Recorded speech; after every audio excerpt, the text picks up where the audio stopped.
प्रीतम भैया आप संघर्ष करो।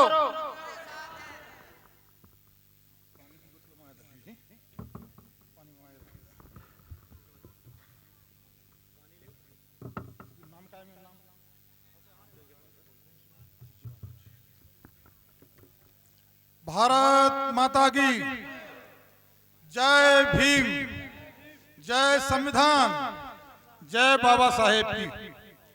हमारे मंच पर बैठे मंचासीन उत्तर प्रदेश से आए हमारे बुद्धिजीवी तिलक सिंह जी और मेरे साथ आए साथी एवं आयोजनकर्ता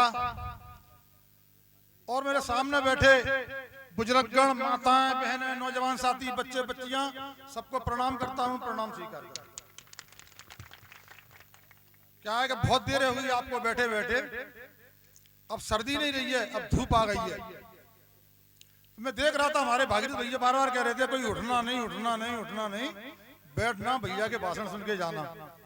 तो मेरे को अंदर से वास्तव में ईमानदारी बात है कि बड़ा दुख हो रहा था मुझे। मैंने कहा हमारे जो गांव ग्रामीण क्षेत्र से आसपास से जो आए हैं वो तो बैठे हैं धूप में, पसीना आ रहा है, माथे पे पसीना टपक रहा है, और हम लोग बैठे हैं छाए में। तो इसलिए मैं आप लोगों से इस बात की माफी चाहता हूं, क्योंकि हमारे कार्यकर्ता इस समय पे निर्धन है, पैसा नहीं है हमारे कार्यकर्ताओं पर दोस्तों। और जो वास्तव में आप पे ये कष्ट बीत रहे हैं, ईश्वर ने कहीं समय ला दिया तो आपके ये माथे की एक एक पसीने की बूंद का हिसाब चुकवाऊंगा दोस्तों, हिसाब चुकाऊंगा। आपकी इस पसीने को व्यर्थ नहीं जाने दूंगा। केवल आप इतना करते रहो। सुभाष चंद्र बोस ने एक नारा दिया था कि तुम मुझे खून दो, मैं तुम्हें आजादी दूंगा। लेकिन दोस्तों मैं आपसे एक चीज कहूंगा कि तुम मुझे समय दो, मैं तुम्हें आजादी दूंगा दोस्तों, केवल समय। अभी हमारे एमएलसी जी ने आपको एक एक बात उदाहरण देके और इतनी बुद्धिजीवी बातें थी, इतनी ज्ञान की बातें थी, वो इसका कोई मोल ही नहीं है, अनमोल थी वो बातें। वो वास्तव में हम इन बातों पर चल जाएं और इन बातों को हम फॉलो कर जाएं तो ये बात सही है कि जनपद, जिले, सरपंची, विधायकी, सांसदी, पार्लियामेंट, विधानसभा वो आपकी होगी, दूसरे की नहीं होगी दोस्तों। क्योंकि हम में अभी बहुत कमियां हैं और धीरे धीरे जो नई जनरेशन आ रही है वो समझने लगी है अब धीरे धीरे चीजें। नहीं, मुझसे पहले क्या कल्याण सिंह पार्टी से बाहर नहीं किए थे क्या? किसी ने आवाज नहीं उठाई। उमा भारती जी को बाहर किया, किसी ने आवाज नहीं उठाई। साक्षी महाराज को बाहर किया, किसी ने आवाज नहीं उठाई। गंगाचरण राजपूत बाहर किया, किसी ने आवाज नहीं उठाई। प्रीतम लोधी को भी पिछले एक बार निकाला था 6 साल के लिए, किसी ने आवाज नहीं उठाई। लेकिन अब की बार प्रीतम लोधी को जो निकाला तो वास्तव में ये जो पढ़े लिखे नौजवान हैं उनने पूरे प्रदेश में आंदोलन शुरू कर दिया था दोस्तों।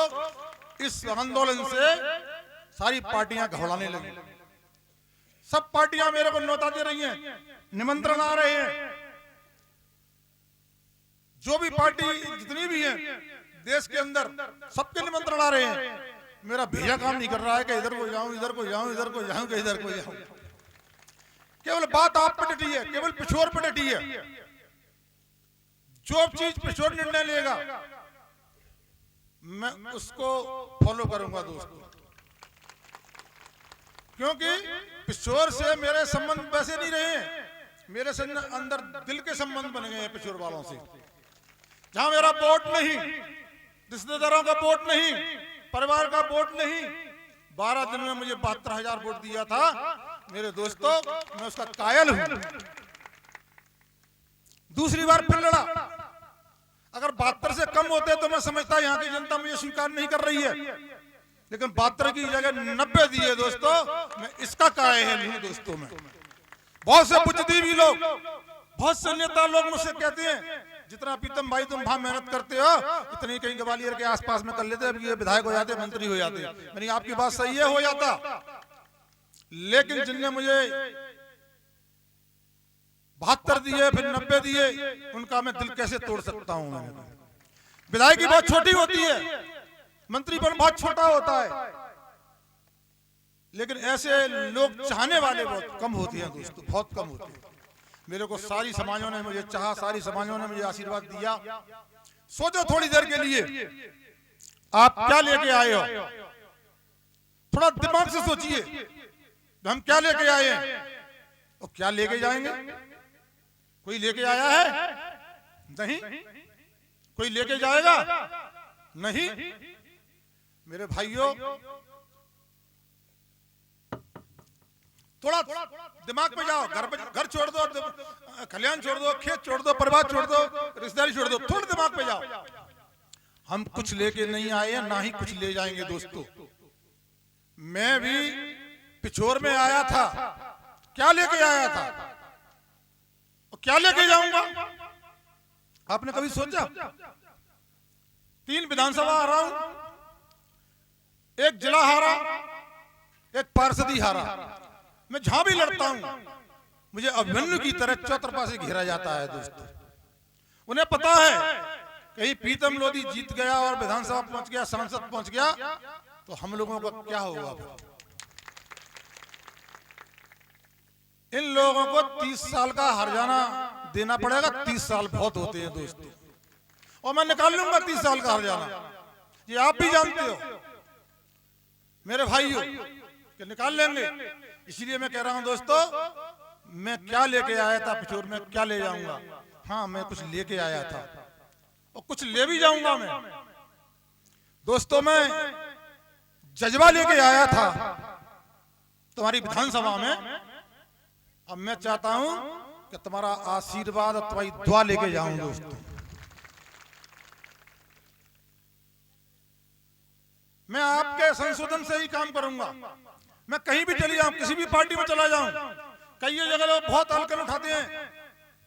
सपा का प्रोग्राम कर दिया तो भोजन वाले नाराज, भोजन का कर दिया तो भीम नाराज, भीम का कर दिया तो जयेश नाराज, जयेश का कर दिया तो गौड़वाला नाराज। और मैं, तुम्हें पता है कि इस समय लगा हूं सारी छोटी छोटी पार्टियों को एकत्रित करने में, सबको एक छत के नीचे लाने की कोशिश कर रहा हूं मैं। अगर मेरी कोशिश नाकाम होती है या मैं सफलता प्राप्त करता हूं, अगर सफलता प्राप्त होती है तो ये बात सही है कि मध्य प्रदेश में तीसरी शक्ति पैदा हो जाएगी, आप किंग मेकर बन जाओगे भाई। फिर मैं चुनाव नहीं लड़ूंगा, लोगों को लड़ाऊंगा फिर चुनाव में। मैंने कभी भी अपने जीवन में ये नहीं सोचा कि मैं इसका काम कर रहा हूं। मैंने स्वार्थ की राजनीति अपने जीवन में कभी नहीं की दोस्तों। मैं आप मंच से कहना चाहता हूं आपने, और विश्वास करना मैं करूंगा। कोई भी चीज होगी, आज नहीं तो कल आगे आएगी, कल नहीं तो परसों आएगी, परसों नहीं तो नरसों आएगी। कोई चीज छुपी तो रहती नहीं है ना, कि छुपी रहती है। मैं जो भी काम करूंगा, जो भी कर्म करूंगा, वो सामने आएगा। मैं तो केवल आप लोगों को केवल आजाद कराने के लिए आया हूं दोस्तों, केवल और आपके आशीर्वाद की प्रार्थना करता हूं बस। नहीं, आप ही देख लो, यहाँ पर 30 साल से विधायक है। कभी आप लोगों ने उनके कार्यकर्ताओं के और उसकी समाज के लोगों के कभी चेहरों को पढ़ा है? आप लोगों ने उनके चेहरों को पढ़ना, जय मुंह चेहरे होंगे, सुर्ख लाल होंगे, बिलोरो कौन सी गाड़ी होती है, एस्पारियो, फॉर्च्यूनर उनके नीचे होगी, और तुम्हारे देखते ही देखते हुई है। ये मोटी चेन, छोटी मोटी नहीं, जैसे भैंसों को डालते हो ना, इतनी मोटी मोटी चेनें पहने होंगे, अंगूठियां होंगी अलग, कड़े अलग होंगे। शायद 10-5 लाख का तो सुनने ही पहने रहते हैं वो लोग, और उनके चेहरे लाल पीले एकदम सुरख रखे होंगे। आपने कभी अपने आईने में अपने चेहरे देखे? सुकड़ा सा, गरीब सा, झुर्रियां पड़ रही हैं। क्या कारण है?